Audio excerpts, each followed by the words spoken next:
o homem é capaz de duas sabedorias.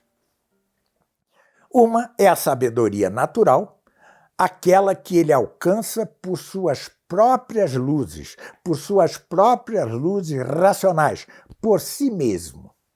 A outra é a sabedoria sobrenatural, que parte de princípios revelados por Deus ao homem. São coisas distintas, ainda que naturalmente não deixem de interpenetrar-se aqui e ali. Esta sabedoria natural, aquela que alcançamos pelas próprias luzes, por nossas próprias luzes, por nós mesmos, é o que se chama filosofia, ao passo que a sabedoria sobrenatural é o que se chama sacra doutrina, doutrina sagrada, teologia sagrada. Há vários nomes que dar-lhe. Pois bem, cada uma dessas sabedorias requer uma história própria, uma história da filosofia e uma história da teologia. Quanto à história da teologia, as tentativas que já se fizeram foram muito insuficientes, mas já se fizeram muitas e longuíssimas histórias da filosofia, incluindo histórias da filosofia feitas por católicos, como Coppelstone, como Freire, como Tonard, francês, e outros. No entanto, todas as histórias da filosofia, absolutamente todas, pecam por uma coisa central que, de certo modo, as desacredita. De que falo?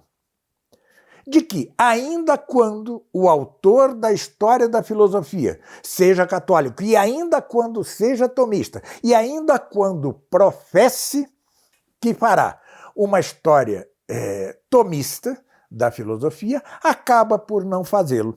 E aquilo que se oferece ao leitor ou ao ouvinte é uma espécie de desfile de doutrinas mais ou menos conexas entre si, mas que em conjunto não têm um centro, não têm um eixo. Ora, toda e qualquer história requer um eixo, um centro, um fim, um apogeu, sem o que nem sequer a história propriamente dita. Tomemos a principal das histórias, ou seja, a história humana.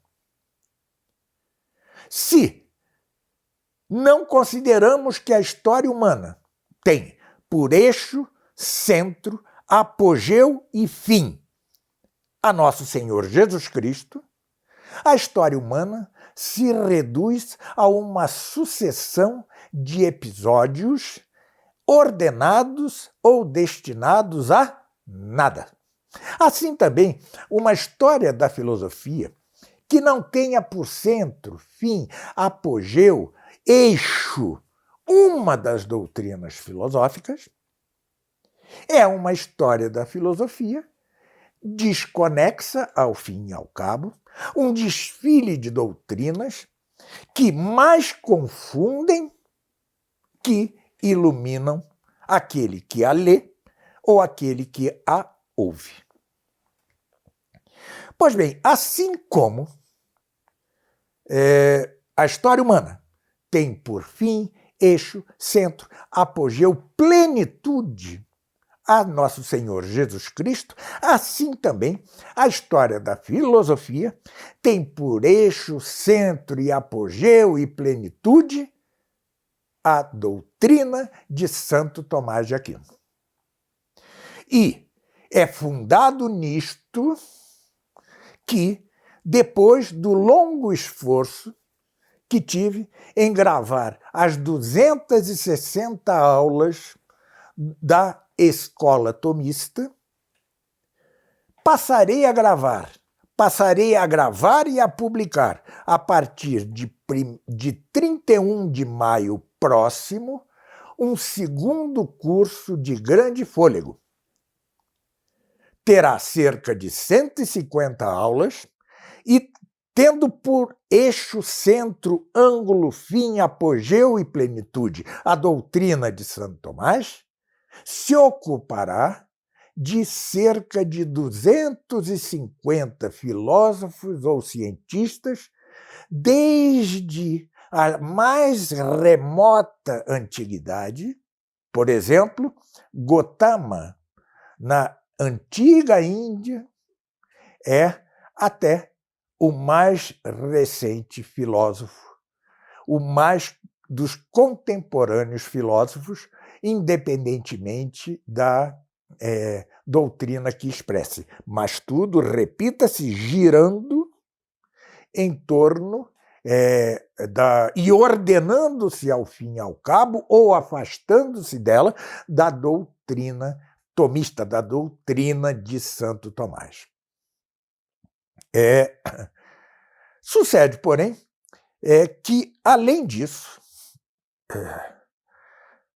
a filosofia, por antonomasia, a filosofia por excelência, é a metafísica.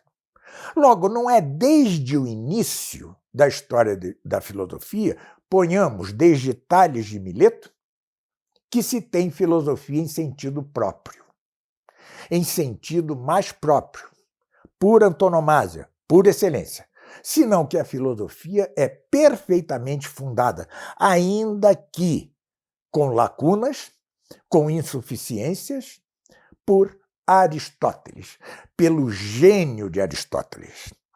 Este mesmo gênio que fundou não só a metafísica, a razão por que fundou a filosofia por antonomasia, senão que foi o fundador da filosofia racional, cujos começos se dão em Sócrates, com a lógica e depois com a ciência natural e depois, ou seja, a física e seus ramos, né, cosmologia, biologia, etc., depois com a ética e seus ramos, ética, monástica, política, etc., e por fim com a filosofia por excelência, que é a metafísica.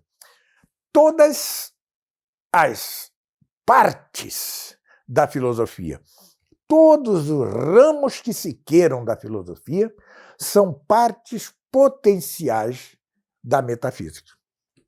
A metafísica é a rainha das ciências. Ademais, a história da filosofia, conquanto não seja nem se deva confundir com a história da teologia sagrada, certamente sofre influxo dela, ou negativamente ou positivamente. E isto será assinalado em cada passo de nosso novo curso, né, do modo conveniente de modo preciso. Portanto, tenha-se em conta que nosso curso, cujo título é Uma História Tomista da Filosofia, não é tomista porque seu professor, eu mesmo, seja tomista. Isto seria uma espécie de empulhação. Ela é tomista porque, como demonstrarei ou provarei, ao longo de 150 aulas, de fato, Santo Tomás, ou seja, sua doutrina, é a culminação dessa história da filosofia. É a culminação, é o eixo. Ver-se-á como tudo conflui para ela, desde Tales de Mileto, e como tudo se afasta dela, desde a morte do nosso mestre até o abismo moderno, constituído por filósofos como Deleuze, Gilles Deleuze, né, e coisas que tais, e outros que tais. Ou seja, em que o irracionalismo mais absoluto, quer a impostura intelectual, quer passar por filosofia e, pois, por sabedoria natural do homem.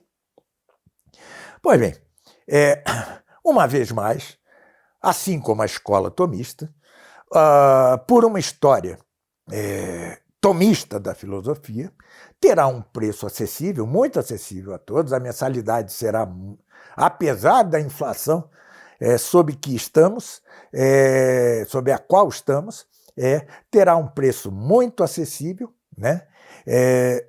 E oferecerá, além disso, uma ementa do curso, né? Não só extensíssima, mas detalhadíssima, né? Detalhadíssima, e a cada aula da história tomista, de nossa história tomista da filosofia, a bibliografia correspondente aos filósofos tratados. Será muito extenso, mas pretendo-a cabal, no sentido preciso em que eu dei. No sentido de mostrar que toda a história da filosofia acaba por confluir em Santo Tomás e acaba por afastar-se dele até o abismo moderno.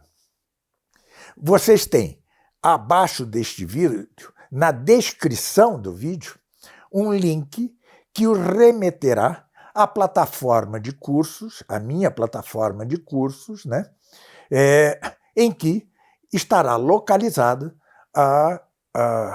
uma história tomista da filosofia, que, repito, começará no dia 31 de maio, começará no sentido de ir ao ar a primeira aula, começará no dia 31 de maio próximo e se prolongará ao longo de 150 aulas, cujo centro será a doutrina de Santo Tomás, mas que tratará, se ocupará o mais detidamente e completamente possível de cerca de 250 filósofos e ou cientistas. Espero-os como alunos no curso e, assim como na escola tomista, me terão a seu dispor, né, sempre pronto a responder às suas dúvidas.